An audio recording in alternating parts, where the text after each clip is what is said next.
Strong room आता या ठिकाणी उघडल्या जाते।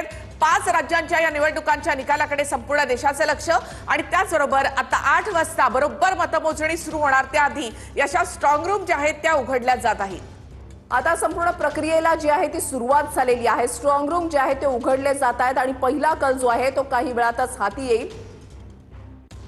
स्ट्रॉंग रूम उघडण्यात आलेले आहेत आणि या ईव्हीएम मशीन आता मतमोजणी केंद्रावर नेल्या जातील आणि तिथून मग काउंटिंगला सुरुवात होणार आहे। तर सगळ्या प्रतिनिधींच्या उपस्थितीमध्ये स्ट्रॉंग रूम उघडण्यात आलेले आहेत। तर दक्षिणेकडची 2 महत्त्वाची राज्य ती म्हणजे तमिळनाडू आणि केरळ या ठिकाणचे आता स्ट्रॉंग रूम जे आहेत ते उघडले जात आहेत। तमिळनाडूमध्ये जर आपण पाहिलं तर त्या ठिकाणी द्रविड मॉडेल जे आहे ते पाहायला मिळालेलं आहे। द्रमुक आणि अण्णा द्रमुक यांच्यामध्ये टफ फाईट जी आहे ती पाहायला मिळते। आतापर्यंतचं चित्र जर आपण पाहिलं तर द्रमुक आणि अण्णा द्रमुक यांच्यामध्ये आतापर्यंत सत्तांतर जे आहे ते होत आलेलं आहे आणि द्रमुक यांच्या सोबत यंदा आघाडी आहे ती म्हणजे काँग्रेसची। त्या ठिकाणी नेमकं काय होतं हे पाहणं महत्त्वाचं असेल। अण्णा द्रमुक सोबत भाजपची या ठिकाणी युती आहे।